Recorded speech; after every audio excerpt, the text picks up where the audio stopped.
Alhamdulillahilladzi an'amana bi ni'matil iman wal islam. Asyhadu an la ilaha illallahul malikul alam wa asyhadu anna Muhammadan abduhu wa rasuluhu khairul anam. Qala Allah Ta'ala fil Qur'anil Karim wa huwa asdaqul qailin. A'udzu billahi minasy syaithanir rajim. Bismillahirrahmanirrahim. Qad aflaha man zakkaha wa qad khaba man dassaha. Shadaqallahul azim wa shadaqa rasulun nabil karim wa nahnu ala dzalika minasyahidina wasyakirina walhamdulillahi rabbil alamin. Alhamdulillah, segala puji bagi Allah, salawat dan salam semoga Allah limpahkan kepada junjungan kita Nabi Muhammad sallallahu alaihi wasallam, kepada keluarganya, para sahabatnya, para tabi'in, itba tabi'in hingga umat akhir zaman, dan semoga kita termasuk di dalamnya, amin ya rabbal alamin. Bapak, Ibu, jamaah rahimakumullah, pada kesempatan pengajian subuh hari ini kita coba untuk sedikit mengenal diri kita sendiri sebelum kita mengenal yang lain.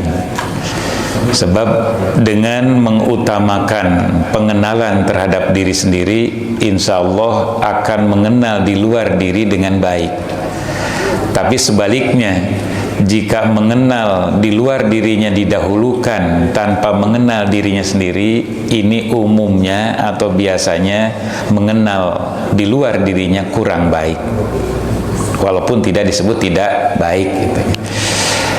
Di dalam ayat Al-Quran surat Asy-Syams ayat 9 dan ayat 10 yang dibaca tadi, Allah menjelaskan dengan diawali kalimat yang menunjukkan fi'il madhi. Bisa fi'il madhi bimakna madi atau madi bimakna mudhari.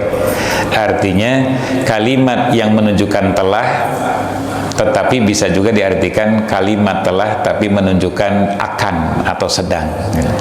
Nah, itu namanya, itu cirinya adalah kata qad. Seperti dalam qomat, dalam iqomah diawali dengan kata qad. Qad qomatis shalah. Salatnya sudah belum? Belum, tapi sudah dekat.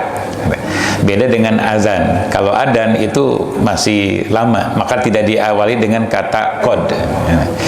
Nah, di sini kalimat qad aflaha Allah mendahulukan atau didahului dengan kata qad, artinya sungguh telah atau sungguh akan, katanya.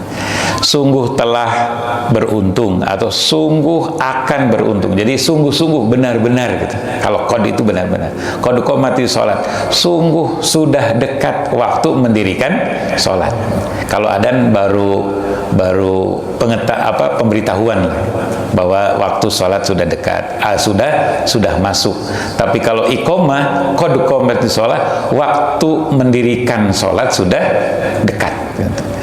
Nah, maka di sini qad aflaha bisa diartikan sungguh telah beruntung atau sungguh akan beruntung. Manjakaha, orang yang membersihkan atau mensucikan diri atau mensucikan jiwa, mensucikan hati. Maka an-nafsun itu bisa diartikan jiwa, bisa diartikan diri, bisa diartikan hati, bahkan bisa diartikan ruh. Kullu nafsin dha'iqatul maut. Setiap yang memiliki ruh, setiap yang memiliki jiwa itu akan mati. Makanya ada ruh nabati, ada ruh hewani, ada ruh insani. Ruh hewani ya hewan, ruh nabati ya tumbuhan atau selain hewan. Bahkan ada ruh jamadi, ruh makhluk Allah yang keras seperti batu, pasir. Ada ruh insani, ruh manusia. Namanya kullu nafsin dha'iqatul maut. Nah, di sini Allah Subhanahu wa taala menjanjikan, bahkan memastikan, pasti sungguh orang yang telah membersihkan diri, mensucikan diri itu pasti beruntung, baik di dunia maupun di akhirat. Wa qad khaba man dasaha, dan sungguh, pakai kod lagi, dan sungguh rugi, sungguh telah rugi atau sungguh akan rugi. Man dasaha, orang yang mengotori jiwanya, orang yang mengotori dirinya, orang yang mengotori hatinya, orang yang mengotori ruhnya, itu akan merugi. Nah, maka di sini timbul sebuah keyakinan untuk kita atau bagi kita bahwa setiap hari diperintahkan sholat 5 kali, diperintahkan puasa setahun sekali, ini yang wajibnya, diperintahkan mengeluarkan harta ketika nisab, ada yang setahun sekali, ada yang setiap panen kalau petani, itu maksudnya adalah untuk membersihkan. Karena diri kita tidak akan bersih kalau mengkonsumsi harta yang tidak bersih. Ya, maka ada kaitannya antara jiwa dengan harta. Maka ada zakat fitrah, zakat diri, dan zakat mal, zakat harta. Karena apa? Tidak bisa dipisahkan antara harta dengan jiwa atau dengan diri.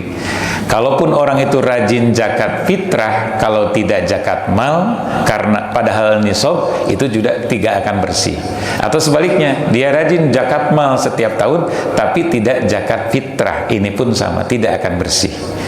Nah, maka sesudah melaksanakan zakat mal dan zakat fitrah, ada zakat yang ketiga, namanya zakatul dzanbi, membersihkan diri dari dosa. Nah, yang disebut dengan taubat. Nah, jadi kenapa saya mengawali dengan pernyataan ini atau dengan kalimat-kalimat ini? Karena kalau ditanya sama semua, jika ditanya apakah semua ingin bahagia, pasti jawabnya ingin. Ingin selamat, ingin. Ingin senang, ingin. Ingin di dunia saja atau ingin di akhirat saja? Ingin dunia dan akhirat. Nah, itu pertanyaan yang sama dan jawabannya yang sama. Maka kita sepakat bahwa kebahagiaan, ketenangan, kesenangan, keselamatan itu adalah harapan semua manusia. Namun, ada namunnya, tapi ada tapinya. Tidak setiap orang yang menginginkan itu usahanya sama. Pertanyaannya sama, jawabannya sama, tapi usahanya berbeda. Ada orang yang ingin selamat, tapi usahanya picilakaan. Ada orang yang ingin bahagia, tapi usahanya pisang sarain. Artinya, kalau ingin selamat, ya tempuh jalan keselamatan. Ingin bahagia, tempuh jalan kebahagiaan. Nah, tapi ada yang sebaliknya. Ingin selamat di dunia dan di akhirat, tapi melakukan sesuatu yang justru berakibat celaka dunia, celaka akhirat.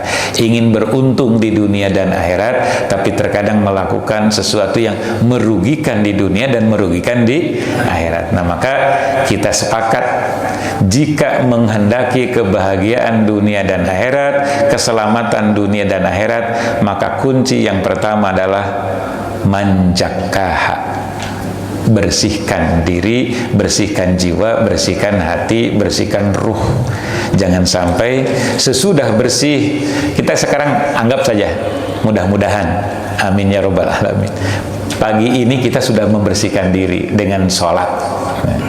Nah, jangan sampai sesudah bersih ini dikotori lagi nanti datang ke rumah dengan berbohong, dengan hasad, dengan iri hati, dengan mencaci maki. Itu nanti kotor lagi, dibersihkan lagi nanti dengan waktu, dengan sholat duhur. Dan sesudah sholat duhur jaga jangan sampai kotor lagi. Nah, seperti itu maksudnya kalau orang sudah mengenal diri. Tapi kalau belum mengenal dirinya, ya seperti tadi, namanya itu taubatan nasiyan atau taubatan nasia. Artinya tobat tapi sering lupa, sering melupakan diri. Baik, di sini ada sebuah kitab namanya Kimyatus Sa'adah, karangan Imam Al-Ghazali atau karya Imam Ghazali. Kimya itu artinya kunci atau petunjuk kunci kebahagiaan. Kimyatus Sa'adah. Beliau menyebutkan salah satunya kuncinya itu ada dua. Yang pertama, kita mengenal untuk mengenal diri atau mengenal jiwa, ma'rifatun nafsi. Itu ada sebuah ungkapan yang sering kali kita dengar. Maaf, ini bukan hadis ya. Ini adalah perkataan ulama, disebutnya qaul. Kan ada kalam, kalau kalam itu kalamullah. Jangan seperti pimpinan pesantren Al-Zaitun. Al-Quran itu adalah kalam Muhammad, bukan kalam Muhammad, kalam Allah. Kalam Muhammad itu sebutnya hadis atau sunnah, ya. Jadi ada kalamullah, ada kalam Rasulullah yaitu hadis atau as-sunnah, ada kalamnya para ulama disebutnya qaul. Orang menyebutkan teh kawal, qaul. Ada lagi pendapat sahabat atau kalam sahabat disebutnya asar. A-sa alif ro, asar. Itu perkataan sahabat. Jadi ada kalamullah, hadis Rasul atau sunnah Rasul, ada asar sahabat, ada qaul ulama.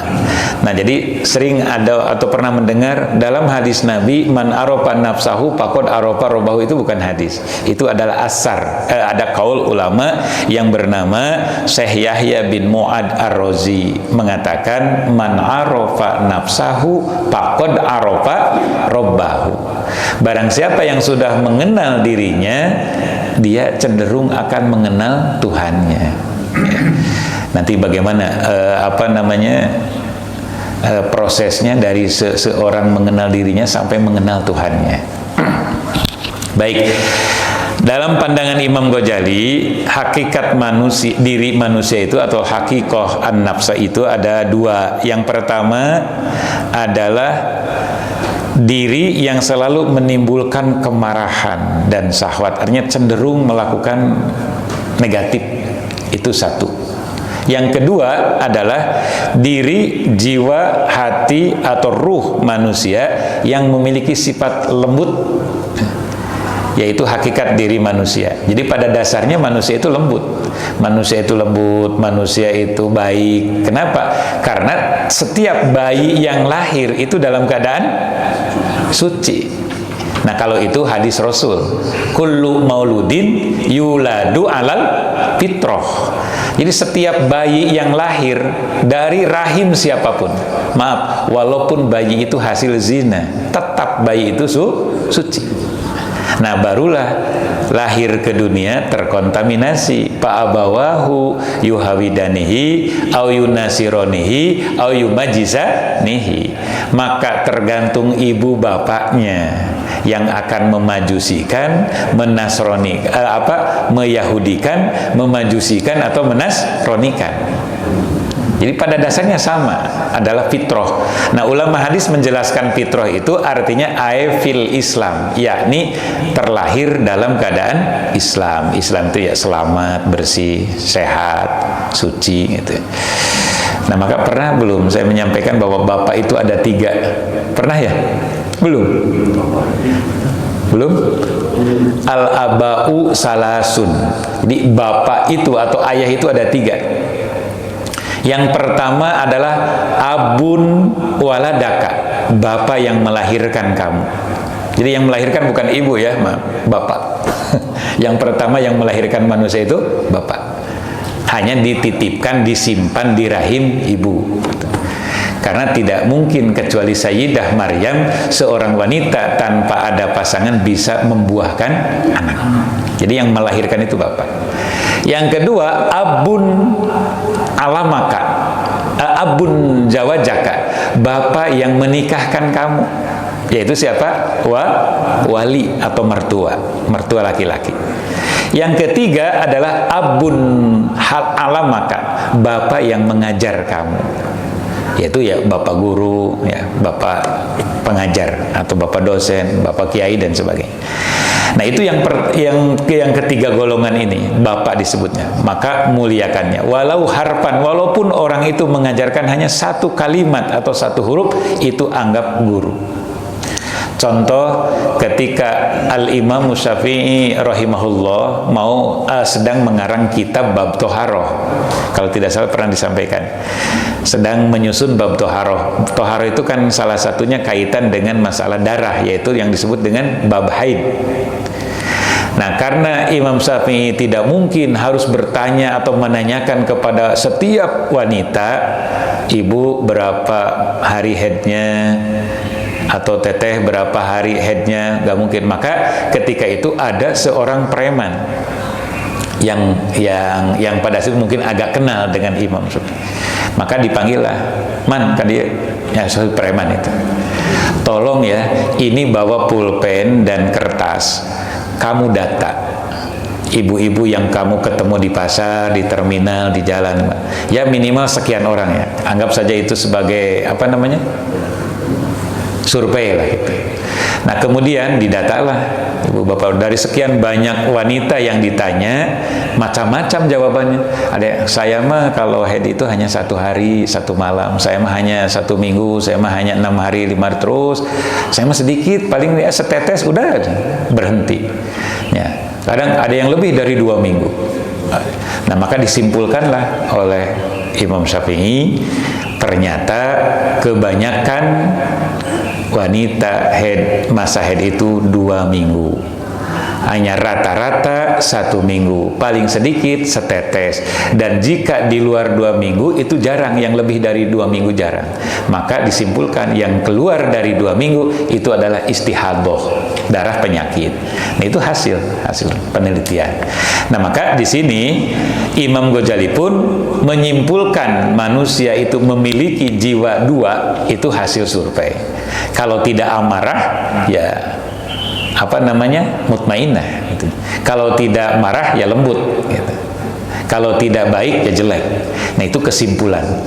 Nah maka di sini dasarnya adalah as-sa'adatu kulluha fi ayyamlikar rajulun nafsahu. Ini kesimpulan Imam Ghazali. Wasaqawatu fi antamlikahu nafsuhu. Kebahagiaan adalah ketika seseorang mampu menguasai nafsunya, dan kesengsaraan adalah saat seseorang dikuasai nafsunya. Nah ini supaya kita introspeksi saja nanti di rumah, kita bertafakur, kita bermuhasabah, apakah betul ini kesimpulan Imam Ghazali. Kalau tidak sesuai, ya wajar, inilah bukan Nabi, bukan Tuhan ya. Hanya seorang ulama, hanya ulama yang sudah dikenal pemikir itu, hujatul Islam, pemikir Islam. Nah maka di sini jika kita merasa bahagia, senang, jika telah melakukan kebaikan, itu berarti nafsu yang baik. Atau sebaliknya, malah kita seringkali dikuasai oleh nafsu kita sendiri. Nanti di akhir pembahasan ada kajian macam-macam nafsu dalam menurut ulama sufi, diantaranya ya Syekh Ihsan Ibnu Dahlan atau yang kita kenal dengan Sayyid Ahmad Zaini Dahlan. Ya, beliau menganalisa, mensurvei, sehingga menyimpulkan ada 7 nafsu nanti di bagian akhir. Baik Bapak dan Ibu jamaah sekalian, untuk lebih meyakinkan kita, lebih meneguhkan kita ambil ayat Quran. Di dalam Al-Quran itu ulama tafsir setelahnya banyak menganalisa puluhan, mungkin ratusan ayat-ayat Al-Quran yang ada kata an-nafsu atau nafsun atau nafsi dan seterusnya. Itu disimpulkan ada 3 nafsu manusia, jiwa manusia, nafsu manusia, diri manusia itu ada 3 kelompok atau ada 3 golongan. Yang pertama adalah mutmainnah, yang kedua lawwamah, dan yang ketiga amarah. Ya, sebut saja mutmainnah yang baik atau tinggi, yang lawwamah ini yang menengah, yang labil lah kalau dalam bahasa kita, labil, masih labil ini, lawwamah ini masih labil. Dan yang sudah tidak baik lagi itu amarah. Jadi baik, pertengahan, jelek. Gitu ya. Nah, yang baik itu mutmainnah. Mutmainnah dibagi oleh ulama menjadi 4. Ada mutmainnah, ada rodiyah, ada mardiyah, ada kamilah. Kalau amarah ya 1, yang jelek itu 1. Tidak ada yang jelek, semi jelek, nggak ada. Jelek ya jelek. Karena kalau bagus ada yang bagus, ada yang kualitas agak bagus. Kalau jelek itu mah agak jelek, nggak, yang jelek mah jelek. Ya. Nggak ada yang agak-agakan.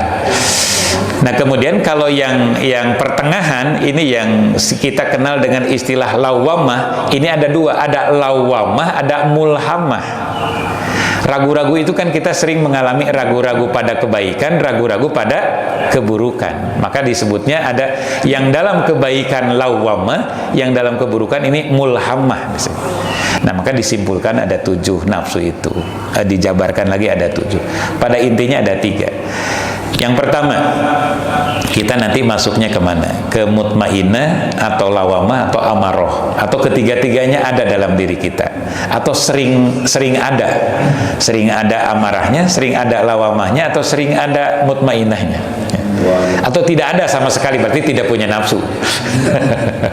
Kalau tidak punya nafsu, tidak wajib ibadah. Maaf, seperti orang yang sudah tidak sehat lagi akalnya, itu tidak wajib ibadah. Majnun, tidak wajib ibadah. Atau orang yang sedang tidur, tidak wajib ibadah. Jadi kita kalau tidak mau puasa, tidur dari tanggal akhir Sa'ban sampai awal Syawal, udah nggak wajib puasa. Tidur 1 bulan Ramadan, tidak wajib puasa, tidak wajib haji, tidak wajib sholat. Tapi tidurnya tidur beneran, bukan tidur-tiduran. Atau lupa, ya, seperti Ashabul Kahfi selama 309 tahun itu ditidurkan oleh Allah, ya, tidak wajib puasa, tidak wajib sholat. 309 tahun baru dibangunkan. Nah, itu salah satu contoh saja. Jadi mutmainnah, jiwa yang tenang, itu dari kata tumaninah. Tumaninah itu artinya tenang. Seringkali di dalam bahasa Sunda, ya, nah, hirup genah, merenah, tumaninah. Tumaninah itu bahasa Arab, artinya tumaninah, tenang, senang, happy, hirupna tuh. Kenapa atau bagaimana jika kita ingin tenang terus? Gampang. Tunduk. Caranya udah tunduk saja. Tunduk kepada Allah. Udah, tunduk kepada atiullah wa atiur rasul. Insya Allah tenang. Jadi kenapa orang sering gundah, sering gelisah, sering galau? Itu karena ada salah. Kalau tidak ada salah, nggak akan galau, nggak akan susah. Contoh, seorang suami tidak akan galau, tidak akan kaku, tidak akan risau ketemu istrinya kalau tidak salah sama istri. Betul, Pak? Ibu juga sama. Seorang istri tidak akan galau, tidak akan kikuk ketemu dengan suami kalau sebelum ketemu tidak punya salah. Betul, Bu? Nah, jadi adanya kekakuan dalam pergaulan, adanya kegalauan dalam hati, dalam perasaan dan pikiran, itu dikarenakan ada salah. Walaupun hanya sedikit. Itu yang seringkali membuat kegalauan. Tapi kalau hidup tanpa ada berbuat kesalahan, tentunya yang sengaja, ya, itu akan tenang. Seorang yang bawa kendaraan yang kecil saja, motor atau mobil, tidak bawa SIM atau STNK, ketemu polisi, kaku. Karena merasa bersalah. Salah. Walaupun tidak melanggar rambu-rambu lalu lintas. Duh, saya nggak bawa SIM, lupa. Saya nggak bawa STNK, ini ada polisi. Tapi kalau bawa itu baru sesama manusia, apalagi kepada Allah. Jadi modal mutmainnah itu adalah kita usahakan jangan berbuat salah, baik kepada manusia, lebih-lebih kepada Allah. Maka di bawah ada dalam bahasan itu ada rodiyah, ada mardiyah. Kan ada ayatnya, di mutmainnah contohnya. Ya ayat Tuhan nafsul mutmainnah irji ila rabbiki radiyatan mardiyah. Jadi untuk mutmainnah itu ya 2. Dalam ayat ini syaratnya 2. Rodiyah, mardiyah. Ayat Ibu Rodiyah, ya. Rodiyah, mardiyah. Seorang istri akan mutmainnah kalau dia ridho punya suami yang sekarang. Ibu ridho nggak punya suami yang sekarang? Bapak ridho nggak punya istri yang sekarang? Nah, kalau ibu dan bapak, suami dan istri saling ridho menjadi pasangan yang sudah ditetapkan Allah, akan mutmainnah. Tapi kalau ada survei, nggak tahu benar atau benar, di Amerika katanya, jika seorang istri berusia 50 tahun, apakah 50 tahun itu usianya atau usia rumah tangganya? Itu ingin, katanya, ada keinginan berganti suami. Betul nggak, ya? Ibu ingin berganti suami nggak yang usianya sudah di atas 50 tahun? Kalau tidak berarti survei ini salah. Suami katanya sama. Kalau suami bukan ingin ganti istri, ingin tambah istri. Ya, nggak tahu ini salah betul ini survei ini. Nah, itulah yang disebut dengan nafsu. Ya, nafsu nggak apa-apa, itu nafsu. Hanya ada orang yang tadi kata Imam Ghazali, ada yang bisa mengendalikan atau mengabaikan, ada yang tidak. Nafsunya ada. Maaf, ketika kita nanti ada lawamah ya. Yang pertama mutmainah, syaratnya rodiyah. Yang kedua mardiyah. Mardiyah itu kaitannya diridhoi oleh Allah. Contoh, seorang anak akan diridhoi oleh Allah kalau anak itu diridhoi oleh orang tuanya. Seorang murid akan diridhoi oleh Allah kalau murid itu diridhoi oleh gurunya. Seorang menantu akan diridhoi oleh Allah kalau dia diridhoi oleh mertuanya. Seorang istri akan diridhoi oleh Allah kalau dia diridhoi oleh suaminya. Nah, artinya ridho di sini dalam tanda kutip bukan hanya sekedar ridho dalam bahasa manusia, tapi ridho dalam kategori adanya kebenaran yang tidak bertentangan dengan aturan Allah dan Rasulnya. Itu ridho. Misalnya begini, kenapa kamu berzina? Ada ridhoan, makin ridho itu. Orang yang zina itu ridho pada ridho tidak? Ridho pada ridho, tapi itu dalam tanda kutip diridhoi setan. Beda lagi dengan perkosaan. Kalau perkosaan ada salah satu yang tidak ridho. Kalau zina ridho pada ridho, ngan ridhonya bukan diridhoi oleh Allah. Itu tidak termasuk ridho, tidak termasuk. Ya.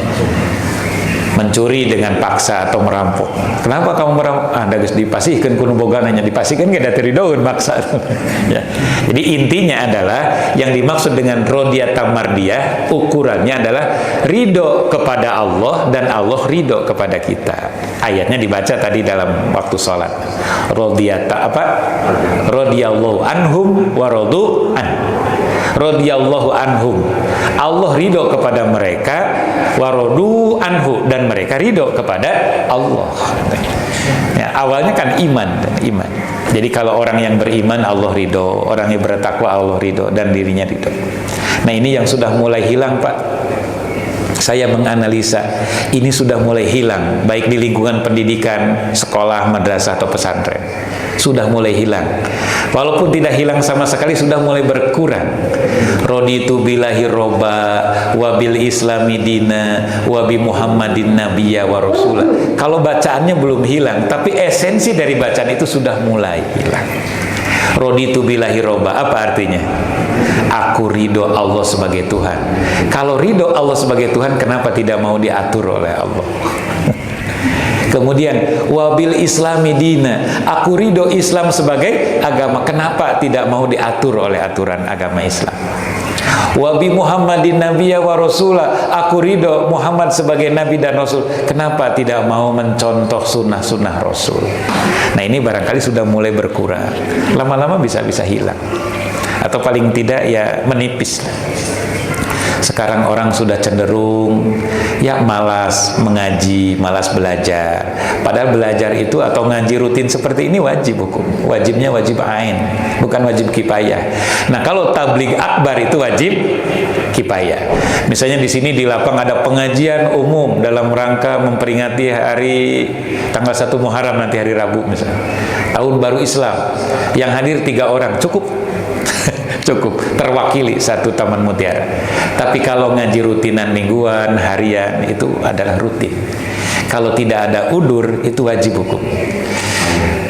Nah, nanti kita akan bahas. Itu namanya masuknya kepada nafsu apa? Nafsu mardiyah gitu ya. Nanti masuknya ke nafsu rodiyah. Jadi nafsu rodiyah itu begini, Bu. Merasa menganggap yang makruh itu haram, itu rodiyah. Menganggap yang makruh itu haram, itu ada di bawah. Dan menganggap yang sunat itu wajib. Artinya bukan merubah hukumnya, tapi menganggap. Contoh, sholat berjamaah wajib sunnah. sunnah kan? Tapi dia kalau tidak berjamaah merasa berhutang gitu. Nah itu sudah memiliki nafsu rodiyah itu, nafsu rodiyah. Kemudian apalagi yang sunat dianggap wajib? Apa ya? Selain sholat berjamaah apa? Ya misalnya makan sedikit lah gitu, makan sedikit. Jadi kalau makan banyak itu menyesal, kaduhung banyak teuing makan. Itu sudah rodiyah itu. Nah kalau mardiyah di sini sangat mencintai Allah dan Allah mencintainya. Jadi merasa dicintai Allah dan merasa cintanya kepada Allah. Nah itu mardiyah. Ya contohnya Siti Maryam. Makanya ini ayat kan ditujukannya kepada Siti Maryam. Tapi hitopnya untuk kita semua. Ya, untuk kita semua. Wahai wanita yang memiliki jiwa mutmainnah, kembalilah kamu kepada Tuhanmu. Tuhanmu di situ yaitu Allah, rodiyatan mardiyah, karena kamu ridho kepadaku dan aku ridho kepadamu, karena kamu cinta kepadaku dan aku cinta kepadamu. Jadi rodiyatan mardiyah. Nah untuk mencapai mutmainah itu ya kita harus menganggap sesuatu yang sunnah itu wajib, bukan berarti merubah hukumnya, hanya menganggapnya saja. Atau yang makruh itu haram. Jadi seolah-olah kalau orang lain kan menganggap yang makruh itu yang makruh, itu belum rodiyah. Kalau yang sudah rodiyah, tidak mau yang makruh, apalagi yang haram. Nah, kalau yang belum rodiyah, ya biasa aja, iya mah teu naon tibang makruh ya. Nah jadi seolah-olah ya melegalitaskan atau melegalkan yang makruh itu ya sesuatu yang tidak merugikan. Padahal yang makruh itu kalau dilakukan terus-menerus akan merugikan. Yang tadi itu mandasaha, mengotori. Nah kemudian yang kedua, wala uqsimu bin nafsil lawwamah. Nah ini mungkin seringkali kita, termasuk saya, seringkali labil dalam membina atau membentuk diri sendiri itu sering mengalami kelabilan. Itu lawwamah. Jadi lawwamah itu Allah menyebutkannya dengan orang atau jiwa yang seringkali menyesal. Suka menyesal nggak kita? Menyesal berbuat baik atau menyesal tidak berbuat baik, menyesal tidak berbuat buruk, itu suka ada. Contoh, kita lihat contohnya ya. Lihat nomor 2 dan nomor 3, lawamah dan mulhamah. Nafsu lawamah setelah melakukan kemaksiatan timbul rasa menyesal dalam hatinya. Pernah dialami? Misalnya kita pernah berbohong, pernah menipu, pernah menyakiti, lalu menyesal. Ya, menyesal, saya menyesal, saya membohongi teman saya sendiri, saya menyesal membohongi istri sendiri, membohongi suami sendiri, membohongi orang tua sendiri, membohongi anak sendiri. Itu menyesal, itu namanya lawamah, itu bagus itu. Ada harapan kemutmainah kalau dia berhenti, tidak mengulangi lagi setelah menyesal. Kan syarat tobat itu yang pertama apa? Sadar. Yang kedua, menyesal. Yang ketiga, tidak kembali lagi melakukan. Nah, kemudian yang ketiganya lihat di situ mulhamah. Apa mulhamah? Rindu maksiat. Tos lami teu judi. Tos lami teu mabok. Tos lami teu nipu. Jadi ada kerinduan berbuat jahat, berbuat maksiat. Tapi di samping kerinduan berbuat maksiat itu masih terbayang di depan siksa neraka, masih terbayang di depan nikmatnya surga, sehingga tidak jadi. Walaupun rindu tidak jadi melakukan maksiat, itu sudah bagus, nafsu mulhamah. Bisa jadi dia selamat dari berbuat jahat. Atau misalnya contohnya Pak Asep-nya, Pak Asep aya nu ngajak, anggap saja diajak ke Sahrini ka hotel. Pak Asep urang ka hotel yuk, wios abdi nu mayar nama. Aya naon kitu Neng? Pokona Neng hoyong direncangan bobo. Tak kabayang. Nu kabayangna naon? Neraka. wah ieu lamun daek pasti saya disiksa ku Allah. Atau nu kabayang teh surga, Nabi Yusuf saja tidak mau diajak oleh Siti Khadijah, jaminannya surga. Nek nurutan Nabi Yusuf, punten yang abi aya peryogi. Artinya dia menolak, Pak Asep menolak ajakan saya. Nah, begitu nyampe di rumah menyesal, mun daek tadi teh. Itu mulhamah itu mulhamah.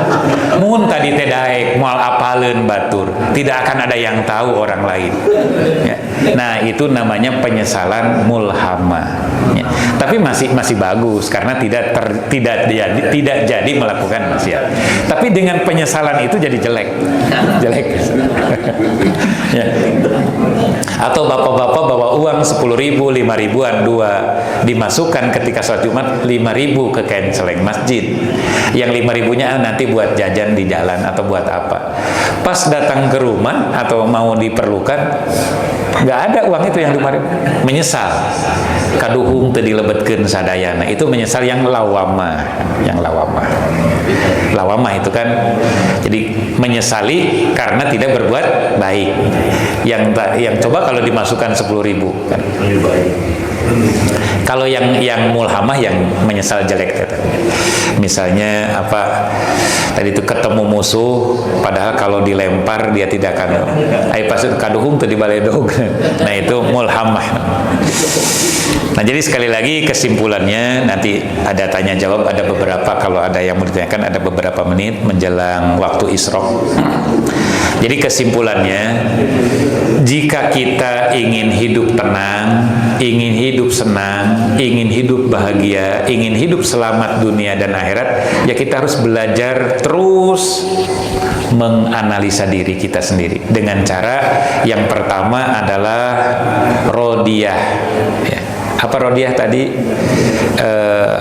Dengan cara menganggap yang makruh itu haram. Sekarang yang makruh itu ditinggalkanlah, sedikit-sedikit tinggalkan. Kalau belum berani meninggalkan atau belum bisa meninggalkan, ya minimal mengurangi. Kurangi perbuatan-perbuatan makruh. Kurangi perkataan-perkataan makruh. Yang makruh itu artinya contoh perkataan makruh itu bercanda tapi berlebihan. Karena kalau tidak melalui canda artinya serius, itu bisa jadi ridah, kemurtadan. Misalnya mengungkapkan hidup sekarang tidak akan bisa hidup tanpa uang. Itu kan kata-kata bukan kotor lagi, itu sudah menyimpang katanya. Moal hirup, moal bahagia lamun teu boga duit mah. Jadi seolah-olah yang membahagiakan itu uang. Itu perkataan yang kotor. Bisa-bisa dia ya murtad dengan perkataan itu kalau dibarengi dengan hati, apalagi diyakini dalam hati bahwa tidak ada kebahagiaan tanpa uang. Wah, udah bahaya itu ya, udah bahaya. Tapi kalau dalam canda, ya itu termasuk perkataan makruh. Nah, kurangi makruh. Kemudian apalagi yang sunnah-sunnah perbanyak. Jadi seolah-olah wajib yang sunnah itu, seolah-olah harus. Nah ini akan memperbaiki diri kita, akan membersihkan diri kita. Yang kedua adalah mardiyah. Mardiyah itu terus kecintaan kita kepada Allah tingkatkan. Dengan cara apa? Senang melakukan kebaikan. Alhamdulillah sudah datang waktu sholat. Alhamdulillah sudah masuk bulan Ramadan. Alhamdulillah sudah masuk sepertiga malam. Begitu ya. Begitu bangun jam 2, jam 3, alhamdulillah saya bisa bercinta dengan Allah lebih asik sendiri daripada berjamaah, lebih asik nih. Berdialog dengan Allah, curhat kepada Allah. Ya Allah, saya ini hambamu yang lemah, hambamu yang miskin, hambamu yang banyak dosa. Di keheningan malam ini ya Allah, turunkan ampunanmu ya Allah, berikanlah, kan lebih enak. Tapi tong gogorowokan, tong tarik biasa. Hayang jodoh Allah jodoh biasa dengan rintihan yang lembut ya kepada Allah. Nah itu lakukan terus, insya Allah diri kita akan semakin baik. Kalau sudah merasa ya dekat, mencintai kepada Allah, kita yakin Allah akan mencintai kita. Pankuruni kurkum, dikirlah kamu kepada Allah dan Allah akan dikir kepadamu. Yang terakhir pesan saya, ini adalah ayat Allah dalam Al-Quran, surat apa lupa lagi saya, ayat surat Al-Quran apa namanya, Wa man a'rada an dzikri, dan barang siapa yang berpaling dari mengingat Allah atau dari peringatan Allah, fa innallahu ma'isyatan donkan, maka dia sesungguhnya akan diberi oleh Allah kehidupan yang sempit. Naudzubillah. Berarti kalau kehidupan yang sempit, hati gelisah, galau, tidak tenang, itu kehidupan yang sempit. Bukan tidak punya harta, tidak punya ilmu, tidak punya jabatan, tapi kehidupan yang sempit ini diartikan oleh ulama-ulama tafsir memiliki hati yang kecil, memiliki pemikiran yang sempit, hati yang sempit, kegalauan, kegelisahan terus menerus. Bahkan itu di dunia. Di akhirat apa kata Allah? Wa nahsuruhu yaumal qiyamati a'ma, dan di akhirat kelak akan kami kumpulkan dia dalam keadaan buta. Naudzubillah, dalam keadaan buta. Buta di situ kan bisa buta mata, bisa buta rasa, buta hati, buta telinga, buta tangan, buta kaki, dan seterusnya. Artinya ya tidak ada manfaatnya, tidak merasa manfaatnya, tidak bisa menikmatinya. Surga itu nikmat tapi tidak bisa dinikmatinya. Akhirat itu nikmat tapi tidak bisa dinikmatinya. Karena apa? Karena ketika di dunia dia pura-pura buta. Melihat anak yatim sengsara, pura-pura tidak melihat. Ada pengumuman, ini ajakan kebaikan, ayo ibu-ibu mari kita ikut kumpul untuk ini menyelenggarakan kerja bakti, atau pura-pura tidak mendengar. Ayo kita kumpul di sini, pura-pura tidak bisa jalan kaki, pura-pura tidak bisa memegang dengan tangan. Maka kepura-puraan itu akan dibalas oleh Allah nanti di akhirat. Wa nahsuruhu yaumal qiyamati a'ma, orang itu akan dikumpulkan bersama orang-orang dalam keadaan buta. Nauzubillah. Nah, maka penutup dari kajian ini atau hari ini, mudah-mudahan kita semua dapat mengenal diri kita dengan cara terus pelajari ilmu pengetahuan, terutama ya tentang akhlak, tentang akidah Islam, tentang kebesaran Allah, tentang ketauhidan. Insya Allah akan semakin mengenal diri dan mengenal Allah pada akhirnya. Amin ya robbal alamin. Terima kasih. Sebelum ditutup, ada beberapa waktu, menit bukan, yang mau bertanya silakan.